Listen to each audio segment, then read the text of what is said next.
Tehran में Israeli हमले में शहीद इस्माइल हनिया की नमाज जनाजा अदा कर दी गई। ईरानी सुप्रीम लीडर आयतुल्लाह खामनई ने नमाज जनाजा पढ़ाई।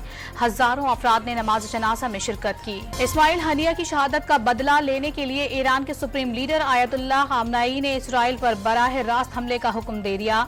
अमरीकी अखबार का दावा। लाहौर में गरज चमक के साथ मूसलाधार बारिश, 44 साला रिकॉर्ड टूट गया। कई इलाके पानी में डूब गए। पानी घरों में दाखिल, सर्विसेज अस्पताल में बिस्तर तैरने लगे। कराची के मुख्तलिफ इलाकों में हल्की और तेज बारिश का सिलसिला जारी। गर्मी और हब्स का जोर टूट गया। मौसम खुशगवार हो गया। बेशतर सड़कों पर पानी जमा हो गया। रहीम यार खान में डाकुओं की भौंग। कच्चा में पुलिस चौकी पर फायरिंग, 3 पुलिस एहलकार जाँ बहक हो गए। जवाबी कार्रवाई में 1 डाकू हलाक। पेट्रोलियम मसनूआत की कीमतों में कमी। पेट्रोल 6 रुपए 17 पैसे सस्ता होकर 269 रुपए 43 पैसे फी लीटर हो गया।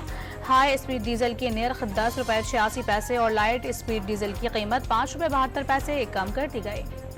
और पेरिस ओलंपिक्स में चीन ने मेडल टेबल पर कब्जा जमा लिया। 9 गोल्ड मेडल्स के साथ सरे फहरिस्त जापान का दूसरा और फ्रांस का तीसरा नंबर।